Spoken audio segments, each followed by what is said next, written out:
Me presenté de sorpresa en casa de mi hija embarazada y me quedé helada al verla inconsciente en el suelo, mientras mi yerno celebraba el cumpleaños de su amante en un yate. Solo le envié unas palabras a mi yerno. Su rostro se puso pálido como un papel. Me alegra que estés aquí. Si estás viendo este video, dale like, suscríbete al canal y cuéntame en los comentarios desde dónde escuchas mi historia de venganza. Quiero saber hasta dónde ha llegado. Me arrodillé en el piso, con un trapo en la mano, intentando limpiar la mancha de aceite sobre las baldosas viejas. La ropa sin doblar estaba tirada en la silla y el olor fuerte del jabón del balde de plástico a un lado llenaba el aire. El timbre del teléfono sonó, interrumpiendo todo. Miré la pantalla y vi un nombre familiar, Isabela, mi hija. Me limpié rápido las manos en el delantal, el corazón latiendo con fuerza mientras presionaba el botón de contestar. La voz débil de Isabela se escuchó como si estuviera luchando por cada respiración. Mamá, me duele el estómago. No me siento bien. Sus palabras me atravesaron el pecho como un cuchillo. No alcancé a preguntar nada más cuando escuché su respiración agitada y después silencio. La llamada se cortó. Volví a marcar de inmediato, pero solo sonaban los pitidos vacíos. El corazón se me encogió. Un frío recorrió mi espalda. ¡Isabela!, grité en la casa vacía, aún sabiendo que no podía oírme. 1000 preguntas me golpeaban la cabeza. ¿Ya llamó al doctor? ¿Había alguien con ella? Pero no había tiempo para pensar. Agarré el abrigo viejo colgado en la silla y de paso metí el bolso desgastado. Mis pies casi corrieron hacia la puerta, sin siquiera cerrarla con llave. Afuera, el sol pegaba fuerte. El calor de la Ciudad de México me hizo sudar en cuanto puse un pie en la calle. Detuve un taxi y con la voz temblorosa di la dirección. Número 34, calle Los Pinos. Por favor, vaya rápido. El chofer asintió sin decir nada y pisó el acelerador. En el asiento intentaba calmarme, pero las manos me temblaban tanto que tuve que apretar el bolso para no dejar caer el teléfono. Le mandé un mensaje a Rodrigo, mi yerno. Isa está mal. ¿Dónde estás? No hubo respuesta. Lo llamé una y otra vez. Su teléfono solo marcaba fuera de cobertura. Maldije en voz baja, tratando de que la rabia no me ganara más que el miedo. Rodrigo, desgraciado, ¿dónde estás cuando mi hija te necesita? Miré por la ventana. Las calles conocidas pasaban como si fueran una película borrosa. El puesto de comida donde yo e Isabela solíamos sentarnos, donde ella pedía tacos al pastor con una sonrisa enorme. La florería en la esquina, donde se detenía a mirar los ramos de claveles rojos. Todo eso ahora me dolía más, como si me recordara que mi hija estaba en peligro. El taxi se detuvo frente a la casa de Isabela. La puerta estaba entreabierta, sin llave, como si alguien hubiera salido deprisa. Empujé la puerta gritando, «¡Isa! ¡Hija!». Mi voz retumbó en la casa silenciosa. Nadie contestó. Entré y lo que vi me dejó helada. La sala estaba a oscuras. Una luz amarilla iluminaba los pedazos de vaso rotos esparcidos en el piso. Una mancha roja, jugo o vino, no lo sabía, se extendía desde la mesa hasta el sofá. El sillón estaba movido, tirado de lado. El teléfono de Isabela yacía en el suelo, con la pantalla encendida en un rincón, como intentando decirme algo. Isabela, corrí hacia el rincón de la sala. Mi hija estaba allí, recostada de lado, inmóvil, con una mano sobre su vientre de embarazada, su cara pálida, los ojos cerrados. Me arrodillé y la sacudí, llamándola una y otra vez. «Isa, despierta, mamá está aquí». Pero no reaccionaba. Con la mano temblorosa toqué su frente, estaba cubierta de sudor frío que empapó el pañuelo que tomé de la mesa. Quise llorar, gritar, pero sabía que no podía derrumbarme. No ahora. Saqué el celular, marqué al 911 y con la voz quebrada le dije a la operadora, «Número 34, calle Los Pinos. Mi hija está inconsciente, está embarazada. Por favor, vengan ya». Los minutos esperando la ambulancia fueron como un siglo. Yo estaba sentada junto a Isabela, acariciándole el cabello y susurrándole, «Hija, resiste, mamá está aquí contigo». No sabía si me escuchaba, pero tenía que hablar, tenía que hacer algo para no volverme loca. A lo lejos se escuchó la sirena de la ambulancia, como un rayo de esperanza. Corrí a abrir la puerta. Grité: «Aquí, rápido». El equipo médico entró con la camilla y el tanque de oxígeno. Revisaron a Isabela de inmediato, le tomaron la presión, escucharon el latido del bebé. Uno de ellos, con voz grave y apurada, le dijo a su compañero: «Ya rompió fuente, es crítico». Sus palabras fueron como un martillazo en mi cabeza. Quise preguntar, quise saber si mi hija estaría bien, pero ya la habían subido a la camilla y corrían hacia la ambulancia. Yo fui detrás, me subí con ellos, sin soltar la mano de mi hija. La puerta se cerró de golpe, la sirena sonó fuerte, desgarrando el aire. Dentro de la ambulancia, con la mano de Isabela entre las mías, sentí que el mundo entero se encogía en ese espacio reducido. Una enfermera joven, con el cabello recogido en una coleta, controlaba el ritmo cardíaco de mi hija. Colocó un aparato pequeño en su vientre abultado, sus ojos fijos en la pantalla, tensos. «El corazón del bebé sigue latiendo, pero está débil», le dijo a su compañero, con voz grave y rápida. El otro, un hombre grande con guantes médicos, le insertaba con cuidado una aguja de suero en el brazo. Yo miraba esa aguja atravesar la piel frágil de Isabela y el corazón se me desgarraba. Ella no se movía, su rostro pálido como un papel, los labios resecos. Yo quería gritar, quería preguntar por qué mi hija estaba ahí, pero lo único que pude hacer fue apretar más su mano y susurrarle: «Aguanta, Isa, mamá está aquí». El enfermero habló por radio, nervioso: «Emergencia obstétrica, ruptura prematura de membranas, hemorragia grave. Preparen quirófano ya». Yo escuchaba sin entender, como si fueran palabras de otro idioma. ¿Hemorragia? ¿Ruptura? Mi hija estaba de 8 meses de embarazo. Debería estar en casa, en el sillón, riendo conmigo sobre qué nombre ponerle a mi nieto. Y ahora estaba luchando por su vida, mientras yo solo podía mirar cómo extraños trataban de salvarla. La ambulancia frenó bruscamente en la entrada del hospital. Las puertas se abrieron y el equipo corrió empujando la camilla.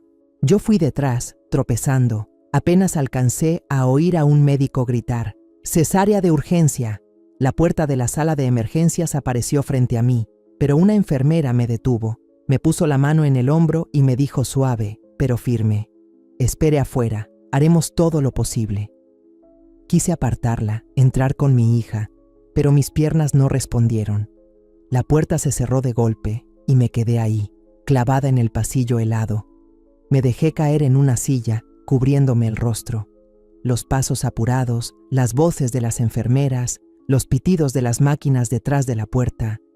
Cada sonido era como un cuchillo en el pecho.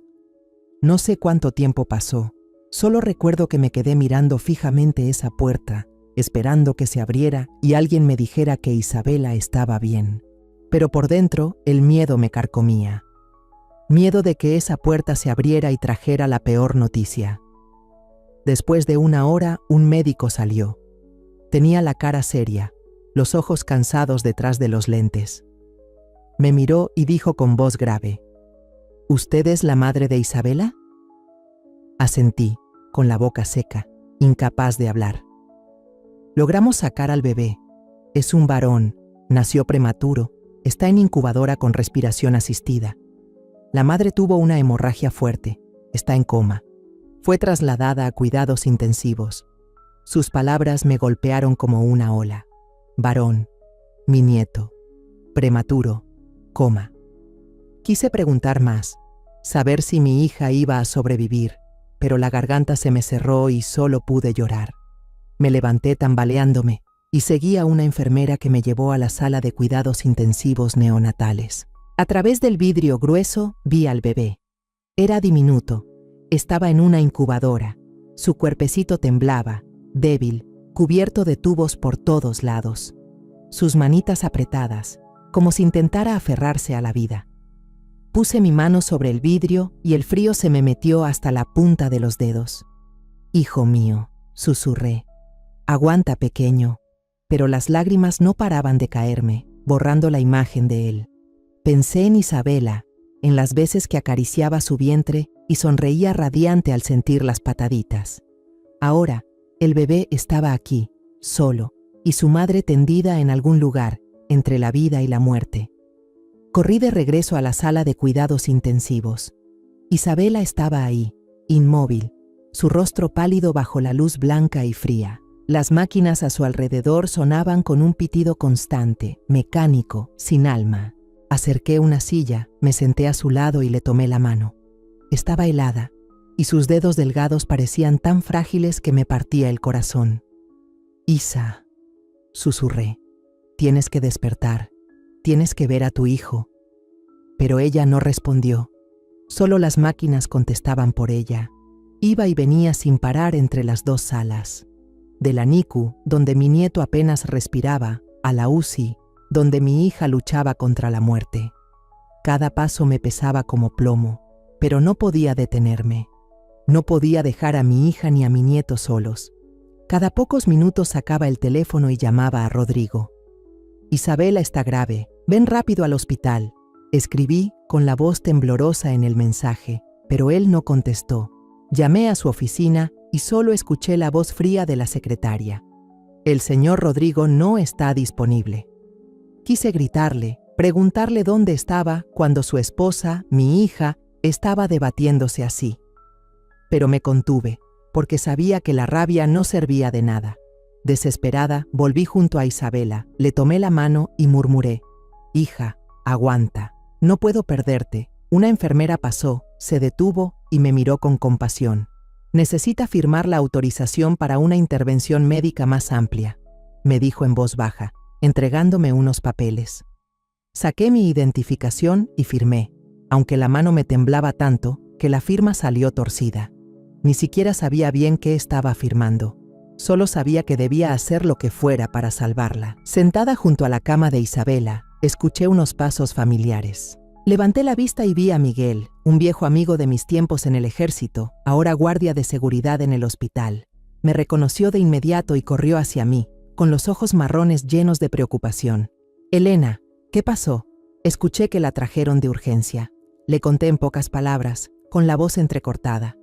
Miguel no dijo mucho, solo me dio una palmada en el hombro y salió a comprarme una botella de agua y un panecillo. «Tienes que mantenerte fuerte», me dijo con sinceridad.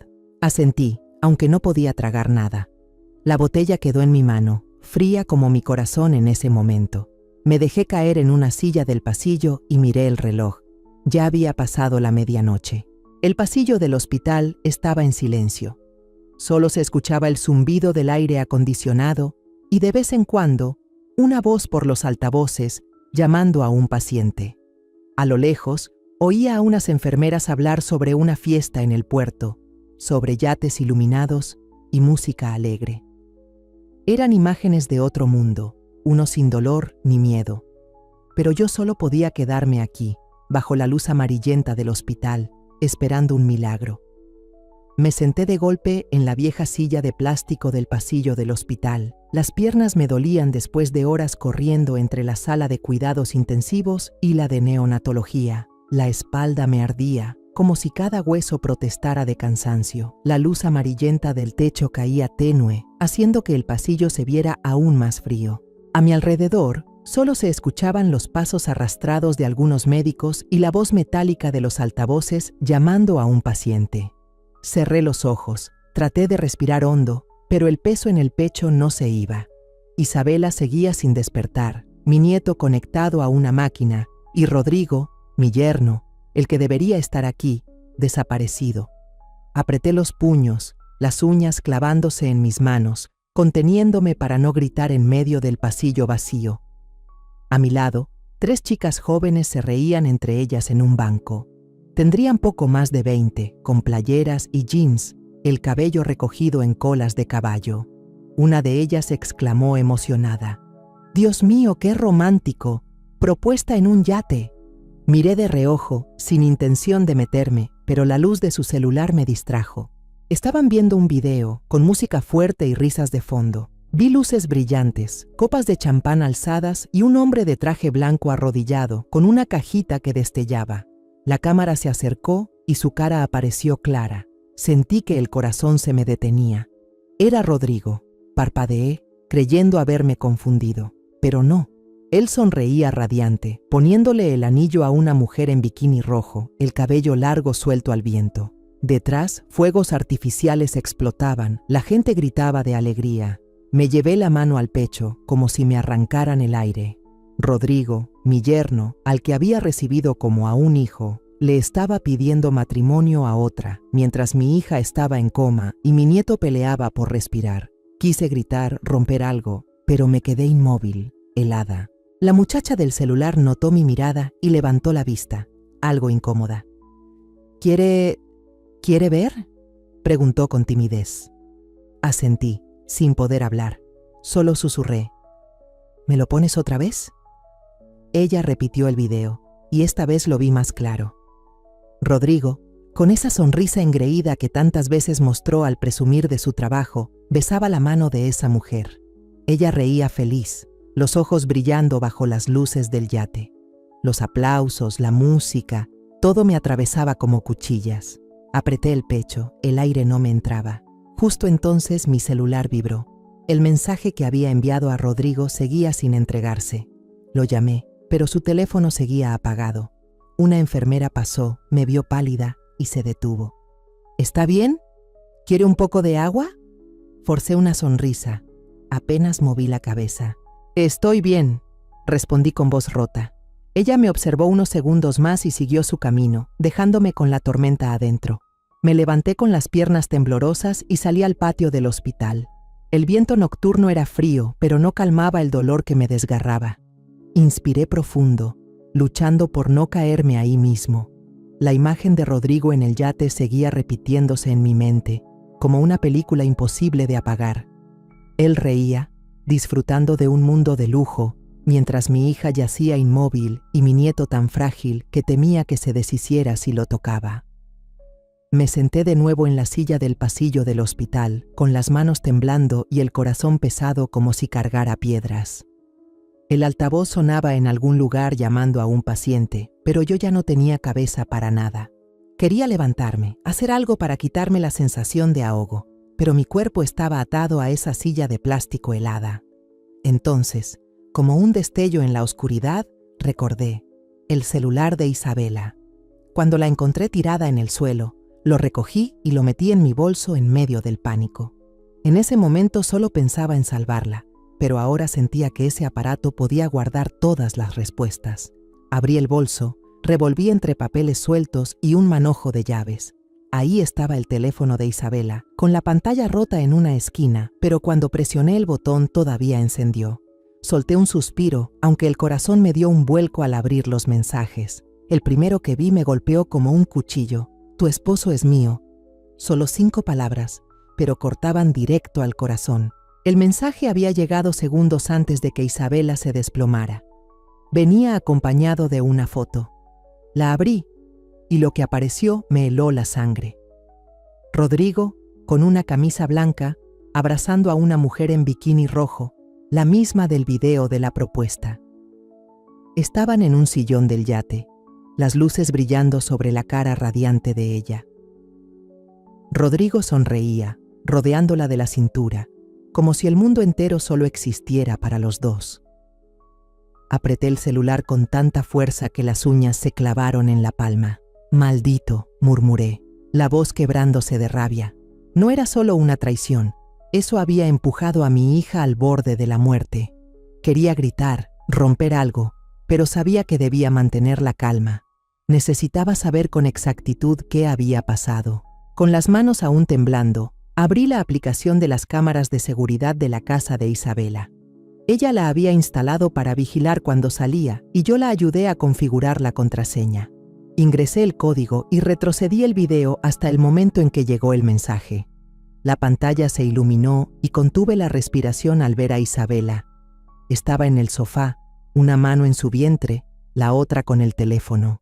Su cara estaba pálida, los ojos abiertos de par en par, como si acabara de ver algo espantoso. La vi marcar, llamar sin parar, pero nadie contestaba. «Rodrigo, ¿dónde estás?», susurró con la voz rota. Después se levantó de golpe, caminando rápido, pero tropezó con el sillón detrás de ella. Se oyó un golpe seco. El vaso sobre la mesa cayó al suelo y se hizo añicos. Isabela cayó fuerte, abrazándose el vientre, la boca abierta, como si quisiera gritar pero sin poder. Quedó tendida, inmóvil, y la imagen se apagó. Sentí que el corazón se detenía. Retrocedí de nuevo, mirando segundo a segundo, como si con solo observar pudiera cambiar lo ocurrido. Pero la verdad estaba ahí, cruel e imposible de negar. Ese mensaje, esa foto, habían desatado el pánico en mi hija. Ese shock la derrumbó, arrastrándola a ella y a mi nieto al límite entre la vida y la muerte. Me sujeté el pecho, las lágrimas corriendo, pero apreté los labios para no sollozar. No ahora, tenía que ser fuerte. Guardé el video en la tarjeta de memoria y lo metí con cuidado en el bolsillo del abrigo. Luego capturé la pantalla del mensaje y la foto de Rodrigo con ella. Cada acción era un martillazo en mi pecho, pero sabía que eso era evidencia, la clave para entender qué había pasado y para que Rodrigo no escapara de su responsabilidad. Me quedé en la silla del pasillo, todavía apretando el teléfono de Isabela como si fuera lo único que podía evitar que me derrumbara. Justo en ese momento, mi teléfono vibró. Era Eugenio, un viejo amigo de mis tiempos en el ejército. Me llamó para preguntar cómo estaba, con esa voz grave y cálida que recordaba. «Elena, escuché lo de Isabela. ¿Estás bien?» Respiré hondo, intentando que mi voz no temblara. «No estoy bien, Eugenio, pero necesito verte. ¿Mañana puede ser?» Aceptó de inmediato, sin hacer más preguntas.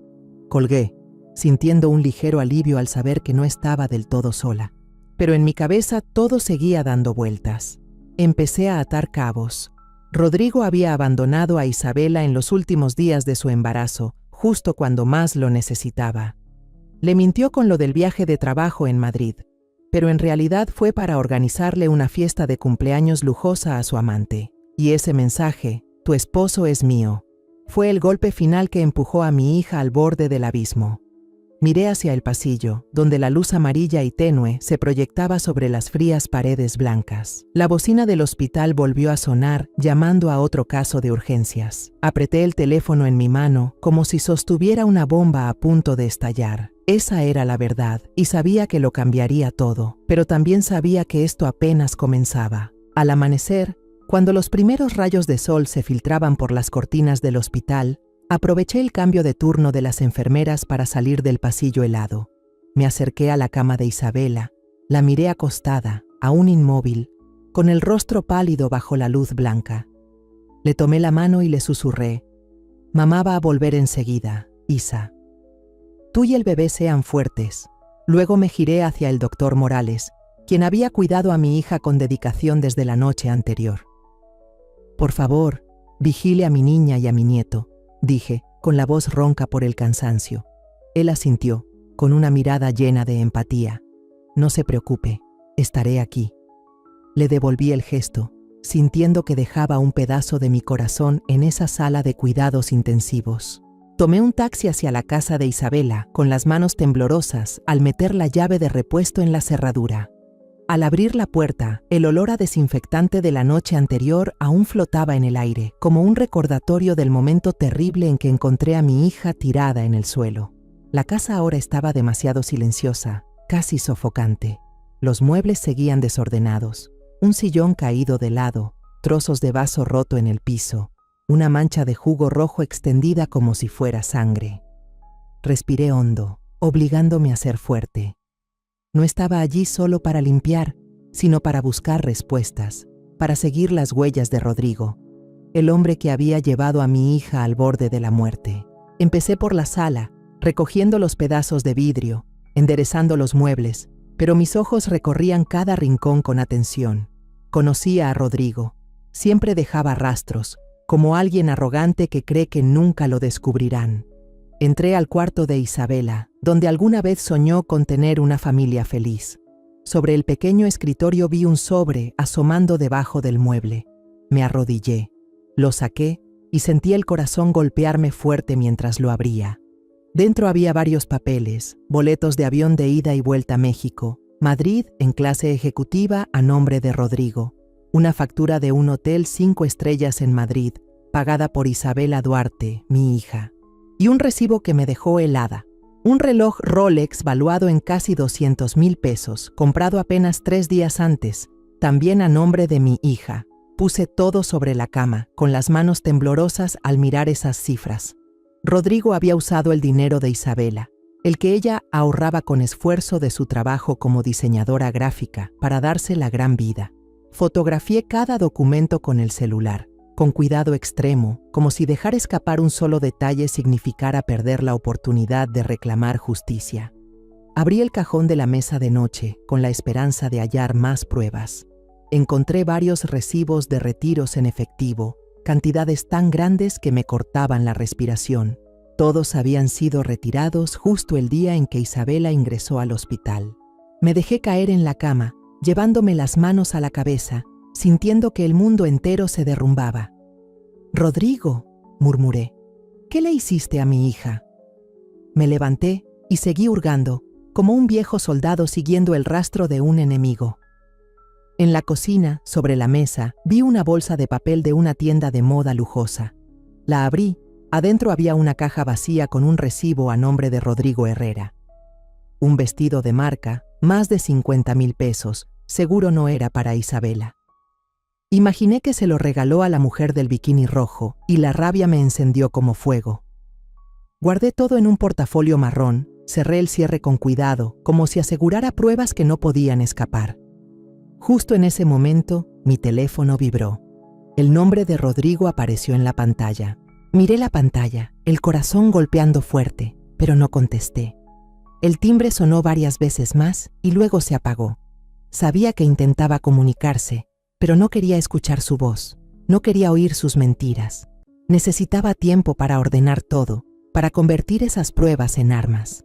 Salí de la casa, sellé la puerta con una cinta adhesiva militar vieja y firmé encima. Si Rodrigo regresaba, no podría sacar nada sin que yo lo supiera. En el camino de salida, pasé por la casa de doña Inés, vecina de Isabela. Ella, una mujer mayor de cabello canoso recogido, estaba en el porche regando unas macetas. Al verme, se levantó preocupada. «Elena, ¿cómo está Isabela?».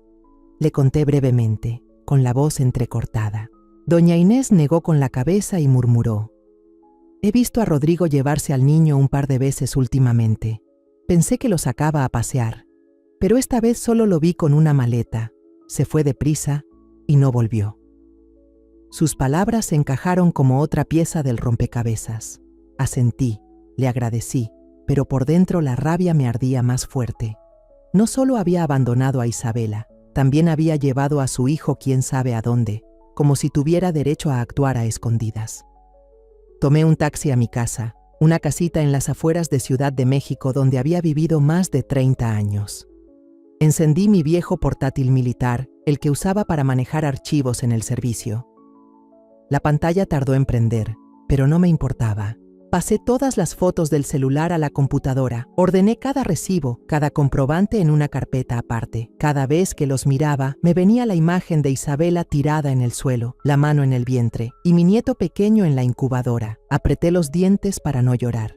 «No te vas a escapar, Rodrigo», murmuré, como si hablara conmigo misma. Ese mediodía, el sol intenso de Ciudad de México atravesaba la ventana, obligándome a entrecerrar los ojos al salir del hospital. Me detuve un momento, respiré hondo para recuperar la calma. El portafolio marrón pesaba en mi mano, como si guardara toda mi furia y mi determinación.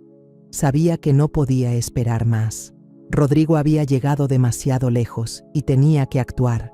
Tomé el teléfono, marqué el número de Eugenio Ortega, un viejo amigo de la época en el ejército, ahora alto cargo en el Banco Militar. «Eugenio, necesito verte ya», dije con voz firme aunque el corazón me retumbaba. Contestó enseguida, su voz grave y cálida. «Elena, ven a mi oficina. Estaré aquí todo el día». Asentí, aunque él no podía verme, y tomé un taxi directo al banco. La oficina de Eugenio estaba en el tercer piso, pequeña pero ordenada, con una foto vieja colgada en la pared. Nosotros en uniforme, sonriendo junto a los compañeros. Eugenio se levantó para darme la mano, sus ojos llenos de preocupación al ver mi cara. «Siéntate, Elena. ¿Qué es tan grave?». Puse la carpeta sobre la mesa, Abrí el cierre y saqué una por una las fotos de facturas, boletos de avión y recibos. Rodrigo, dije con la voz quebrada, ha usado el dinero de Isabela para darse la gran vida, mientras ella está en coma. Eugenio se puso los lentes, revisó cada papel y su ceño se frunció. Negó con la cabeza, con voz grave. Usó la cuenta de la muchacha como si fuera su cartera. Esto no es solo una traición, Elena, es un robo. Saqué del bolso el poder financiero que Isabela me había firmado unos años antes, cuando yo tenía que ir a una misión larga en la frontera. ¿Esto sigue teniendo validez?, pregunté. Eugenio lo revisó y asintió. Sigue vigente. Con esto tienes control total sobre la cuenta de Isabela. Solté un suspiro, como si hubiera encontrado un rayo de esperanza. Por favor, Eugenio, le dije casi suplicando, bloquea todas las cuentas de mi hija. Que no saque ni un peso más. Eugenio asintió, sin hacer preguntas. Se sentó frente a la computadora y escribió rápido una serie de comandos. Listo, dijo después de unos minutos. Todas las cuentas de Isabela están congeladas. Todas las tarjetas vinculadas quedaron anuladas. También puse una alerta. Si alguien intenta retirar dinero, recibirás una notificación de inmediato. Le tomé la mano, agradeciéndole con un gesto, pero por dentro sabía que la pelea apenas comenzaba. Al salir de la oficina, mi teléfono vibraba sin parar. El nombre de Rodrigo aparecía en la pantalla. Lo miré. El corazón me golpeaba fuerte, pero no contesté. Su voz salió en un mensaje de voz, furiosa. ¿Qué acaba de hacer con la cuenta? ¿Dónde está el dinero? Colgué, no quería escuchar más, pero no se detuvo. Llegaron mensajes uno tras otro, como lluvia. No crea que puede hacer lo que quiera. Abra la cuenta ya, necesito pagar urgente.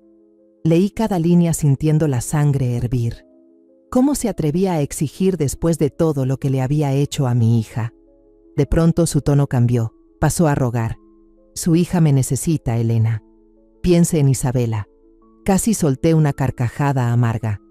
¿Pensar en Isabela?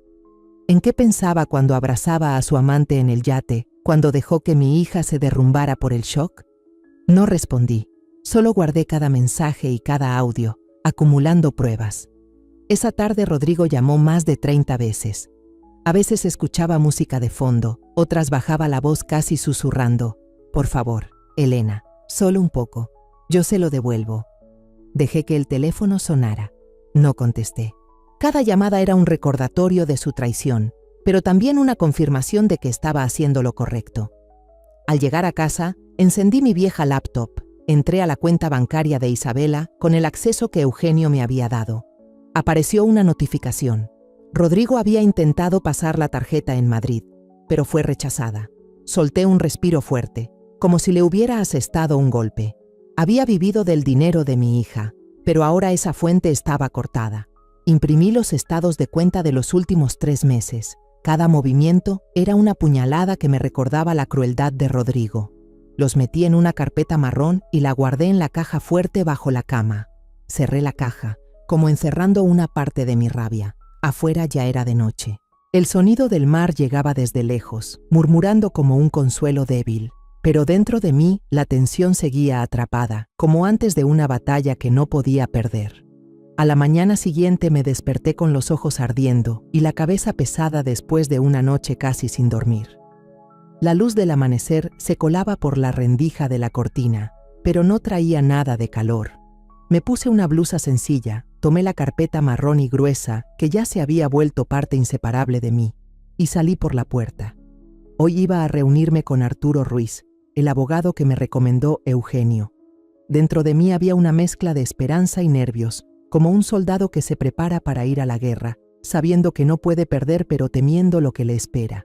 La oficina de Arturo estaba en una esquina tranquila, dentro de un edificio viejo pero limpio. Al entrar vi las paredes llenas de diplomas y fotos de Arturo en juicios importantes, de pie con la espalda recta en un traje negro, con una mirada firme. Me recibió con un apretón de manos seguro, la voz grave y cálida. Elena, siéntese. Eugenio ya me contó un poco. ¿Qué trae consigo? Puse la carpeta sobre la mesa, abrí el cierre y saqué cada papel, cada foto que había reunido con tanto cuidado. «Esto es todo lo que tengo», dije con la voz un poco temblorosa. Rodrigo tomó el dinero de mi hija, la dejó sola en el peor momento. «Quiero que pague por eso». Arturo se puso los lentes y revisó cada documento con atención. Estados de cuenta con decenas de gastos lujosos, boletos de avión de ida y vuelta México-Madrid, facturas de hoteles de 5 estrellas, recibos de relojes Rolex y hasta mensajes de texto con la frase «Tu esposo es mío», junto con el video de la cámara de la casa de Isabela. Señaló con pluma roja las transferencias repetidas, marcó las facturas más costosas y luego me miró. «Esto es apropiación indebida de bienes de su esposa», dijo con voz firme. «Rodrigo no solo traicionó sentimentalmente, también violó la ley. Tenemos suficientes pruebas para llevarlo a juicio». Le conté además lo que pasó la noche en que Isabela terminó en el hospital, cómo la encontré desmayada en el piso, cómo Rodrigo estuvo ausente cuando ella y mi nieto más lo necesitaban. Él estaba en un yate, pidiéndole matrimonio a otra mujer. Dije con la voz quebrada, conteniendo las lágrimas al morderme los labios. Arturo escribía rápido, con la velocidad de alguien acostumbrado a casos tensos. Me pidió una copia del video de la cámara de la casa de Isabela. Saqué un USB de mi bolso y lo conecté a su computadora. «Este es el momento en que ella cae», dije con la voz apagada al recordar la imagen de Isabela sosteniéndose el vientre, aterrada. Arturo vio el video con el ceño fruncido, pero no comentó nada, solo asintió. Después llamó a su secretaria, una joven con el cabello recogido en una coleta, y le dijo: «Imprime todo esto en 3 copias, una para el expediente del tribunal, otra para el archivo interno y una más para la señora Elena». Ella asintió y se llevó los papeles. Yo me quedé mirando a Arturo ordenar los documentos, sintiendo que una parte del peso en mi pecho se aligeraba. «Elena», me dijo, mirándome directo a los ojos, «este caso tiene fuerza para llegar a juicio. Voy a pedir una orden para que Rodrigo no pueda acercarse a Isabela ni al bebé desde el principio. No tendrá forma de cubrirse». Asentí, con la sensación de haber encontrado por fin un verdadero aliado. «Gracias, Arturo», respondí con voz baja pero sincera. «Lo único que quiero es proteger a mi hija». Él me entregó un documento de poder legal, explicándome que le permitiría representarnos a mí e Isabela. Firmé con la mano temblorosa, la letra un poco torcida, pero sentí una extraña certeza. Por primera vez en días tuve la sensación de estar haciendo algo, de no limitarme a esperar sentada en un pasillo de hospital. Arturo se levantó y me dio una palmada en el hombro. «Usted es muy fuerte, Elena», dijo. «Haré todo lo que esté en mis manos para que Isabela reciba justicia». Le sonreí débilmente, pero en mi interior sabía que esta batalla no sería fácil. Apenas salí de la oficina, mi teléfono vibró. Era una llamada del hospital.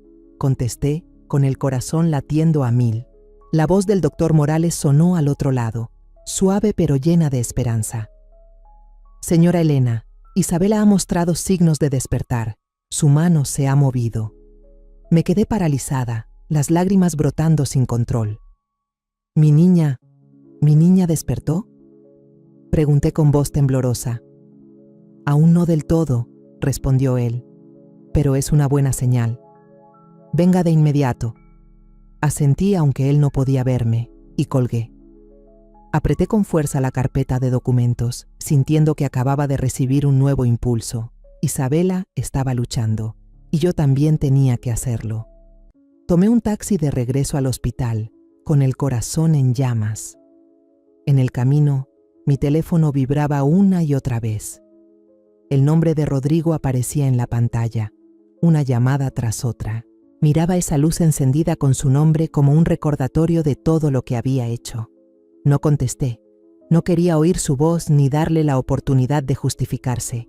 Cada llamada era como una puñalada más, pero también una confirmación de que estaba en el camino correcto.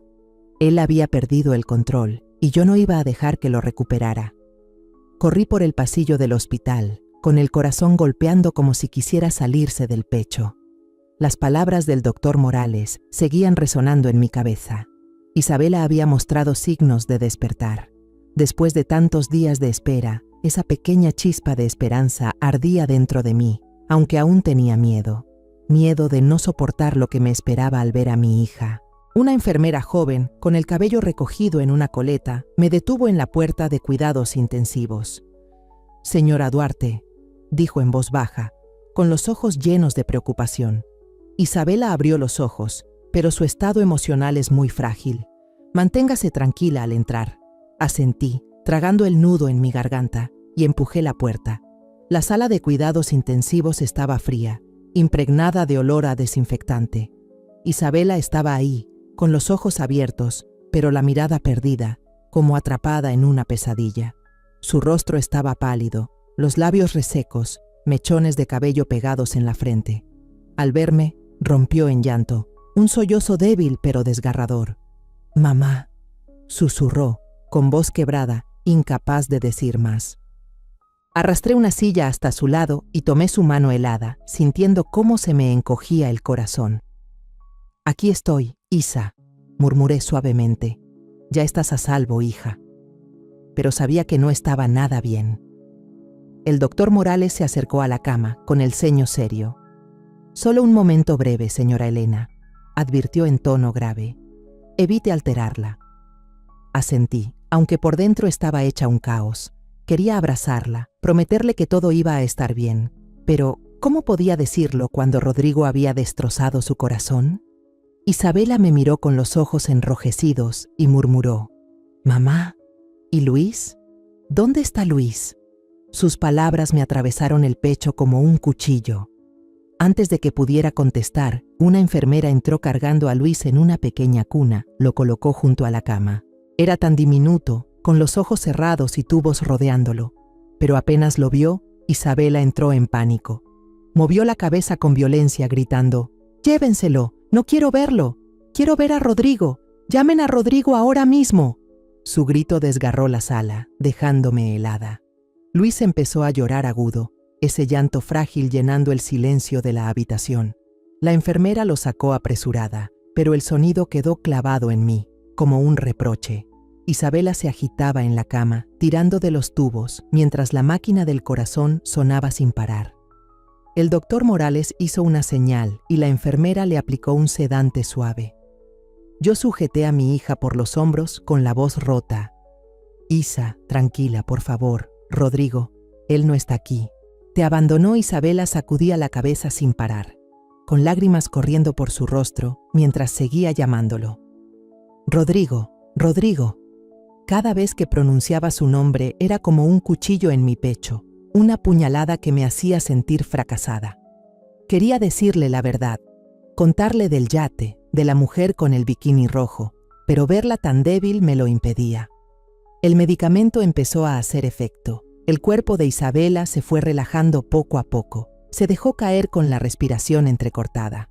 Cerró los ojos, pero las lágrimas seguían deslizándose por sus mejillas. Yo me quedé ahí, sosteniendo su mano, escuchando el pitido constante de las máquinas, con el corazón pesado como si llevara piedras encima. El doctor Morales me llevó al pasillo. Su voz era baja pero firme. «El estado psicológico de ella es muy delicado, señora Elena. Necesita atención emocional a largo plazo, posiblemente terapia. Este shock no viene solo del parto prematuro, sino también de lo que pasó antes», asentí, aunque por dentro todo me daba vueltas.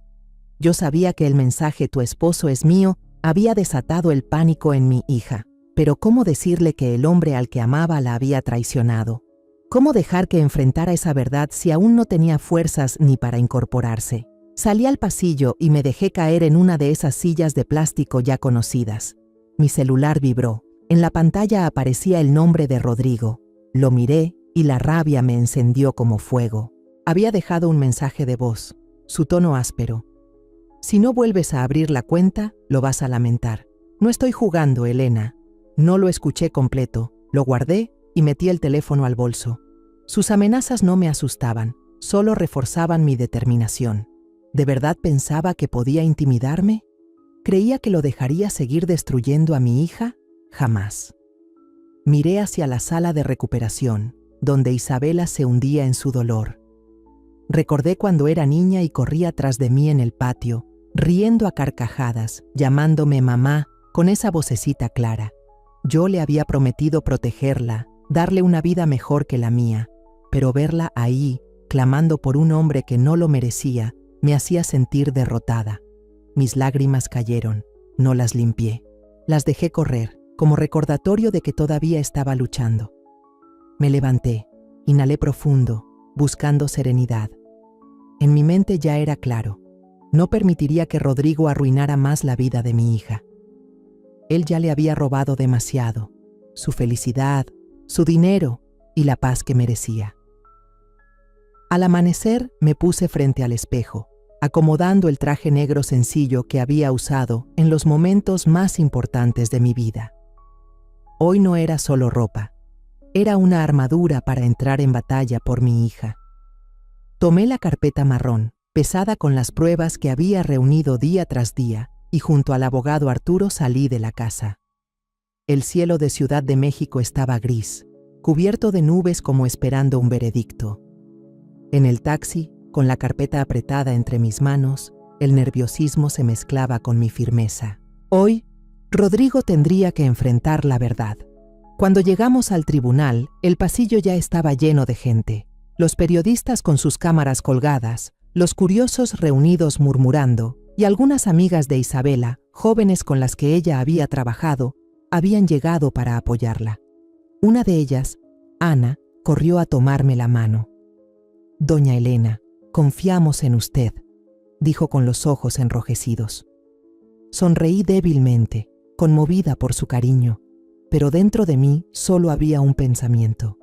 Debía hacer esto por Isabela y por mi nieto. Entonces vi a Rodrigo. Entró con un traje azul oscuro, zapatos relucientes y el cabello peinado con cuidado. Lo acompañaba un abogado, un hombre de mediana edad con una mirada fría. Rodrigo me miró, sonrió de medio lado, arrogante como siempre. Al pasar junto a mí, se inclinó y susurró: «Usted perderá, Elena». Yo sigo siendo el padre legal del bebé. Sus palabras fueron como una puñalada, pero no respondí. Solo apreté con fuerza la carpeta de documentos y lo miré directo a los ojos. Él no sabía que yo ya estaba lista, que ya no era la madre débil y llorosa sentada en el pasillo de un hospital. El juicio comenzó. La jueza, una mujer mayor con el rostro severo, golpeó el mazo pidiendo orden. La sala quedó en silencio absoluto. Solo se escuchaba el roce de papeles y el murmullo de algunos en el fondo. Arturo se puso de pie. Su voz sonó clara y firme. «Señora jueza, estamos aquí para exigir justicia para la señora Isabela Duarte, una madre que hoy lucha por su recuperación en un hospital tras un shock que la llevó a un parto prematuro. Mientras tanto, su esposo, el señor Rodrigo Herrera, se ha apropiado de sus bienes y la ha traicionado de la manera más descarada».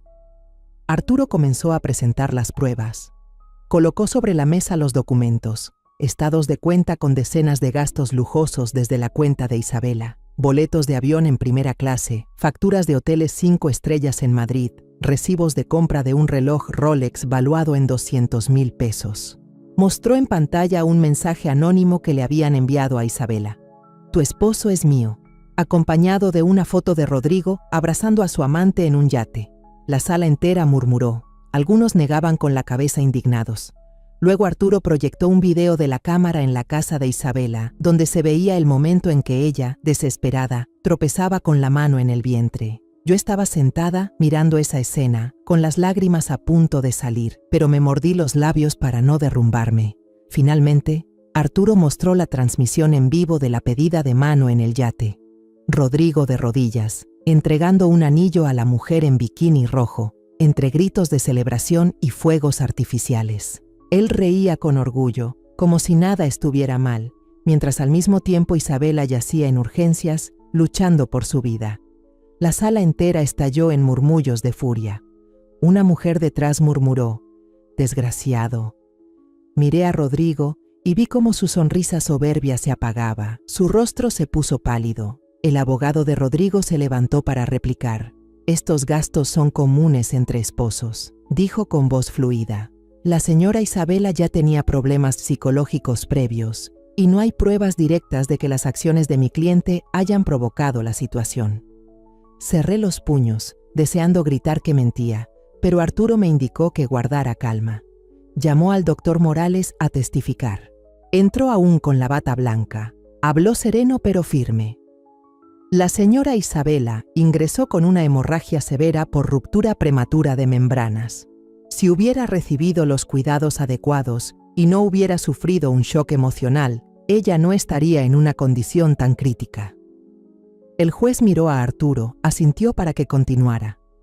Luego volteó hacia mí y dijo: «Señora Elena, ¿quiere decir algo?». Me levanté, con las piernas temblando, pero la voz firme. «Señor juez, mientras mi hija y mi nieto luchaban por su vida, Rodrigo le estaba pidiendo matrimonio a otra mujer. Él tomó el dinero de mi hija y la abandonó cuando más lo necesitaba.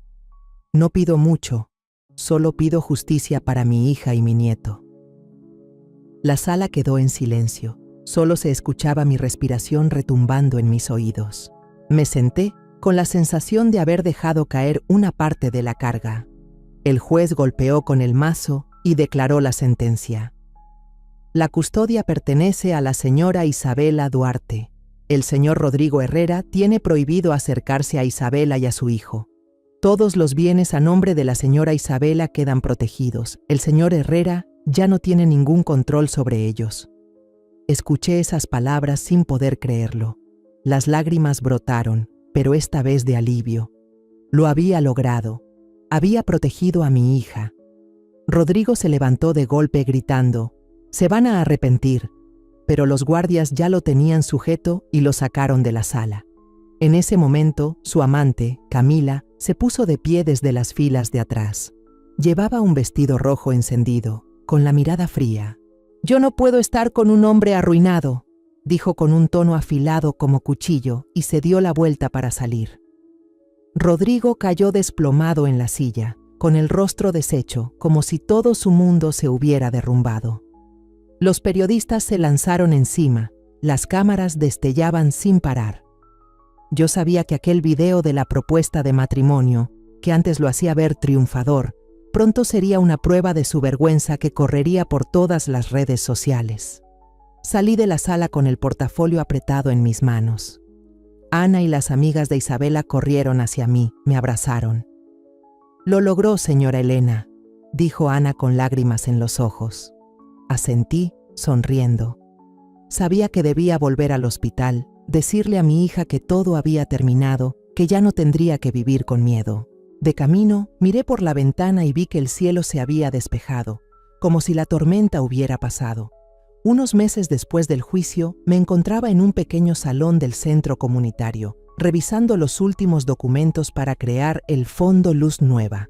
Cada firma, cada sello, era un paso para convertir mi dolor y el de Isabela en esperanza para otros.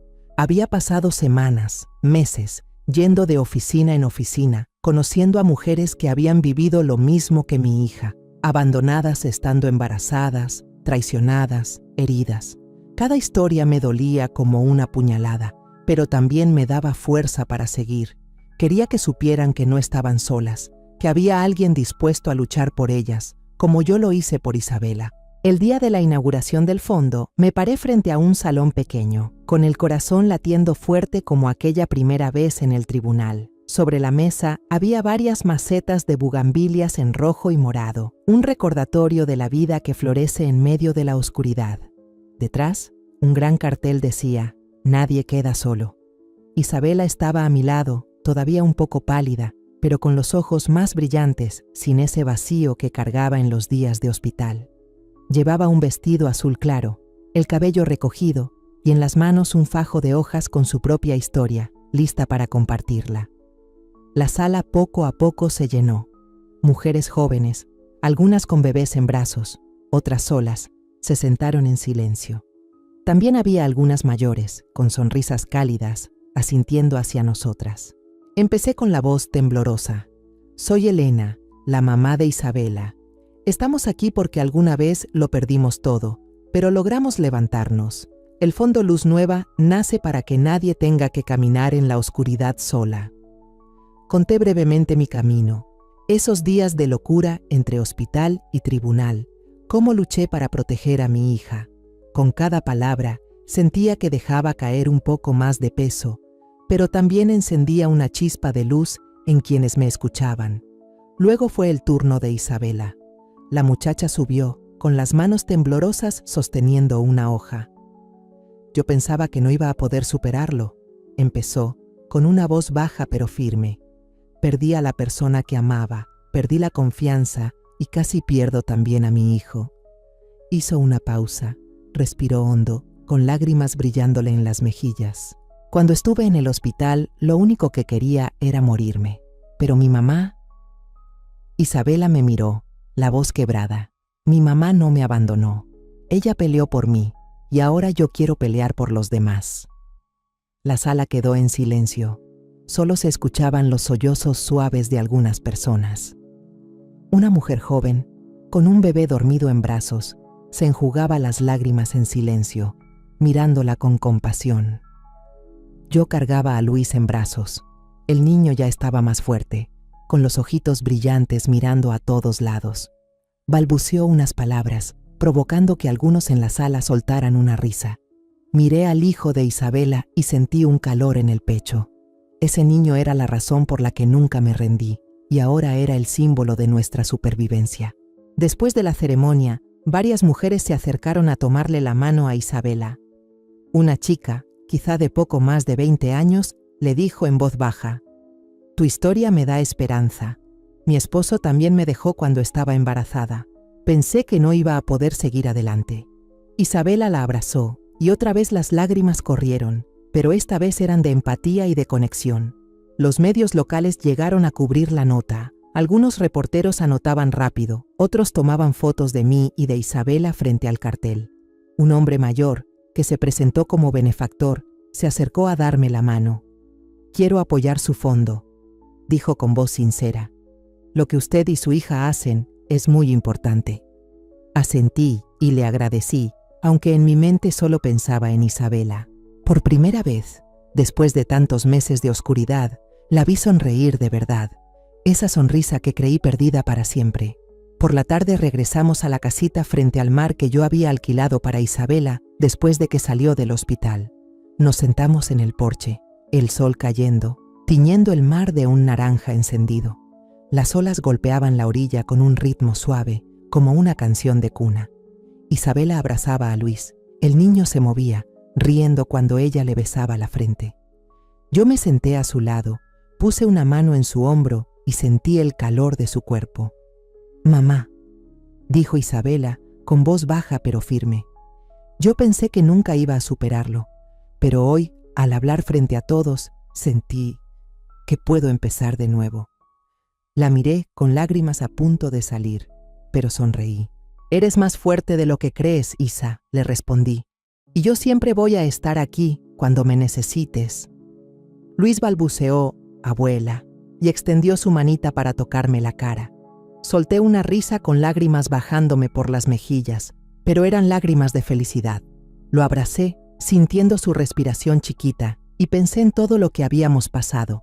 Los días de desesperación en el hospital, las horas tensas en el juzgado, las noches en las que lloré sola preguntándome si había hecho lo correcto. Sobrevivimos a la tormenta. Susurré mirando al horizonte encendido por el atardecer. Ahora empieza un nuevo amanecer. Isabela apoyó la cabeza en mi hombro, en silencio, pero yo podía sentir la paz en ella. Nos quedamos allí, 3 generaciones, mirando hacia adelante. El mar seguía golpeando la orilla, y yo sabía que, aunque el camino todavía sería largo, ya no íbamos a caminar solas nunca más. La historia que contamos es ficticia, pero está basada en algunos hechos reales. Los nombres y lugares han sido cambiados para proteger la identidad de quienes estuvieron involucrados. No contamos esto para juzgar, sino con la esperanza de que alguien escuche y se detenga a pensar. ¿Cuántas madres están sufriendo en silencio dentro de su propia casa? Siento verdadera curiosidad. Si fueras tú, en mi lugar, ¿qué harías? ¿Elegirías callar para mantener la paz o te atreverías a enfrentarlo todo para recuperar tu voz? Quiero saber lo que piensas. porque cada historia es una vela que puede iluminar el camino de alguien más. Dios siempre bendice, y yo creo firmemente que el valor nos lleva a días mejores. Mientras tanto, en la pantalla final te dejo 2 de las historias más queridas del canal. Te aseguro que te sorprenderán. Gracias por haberte quedado hasta aquí.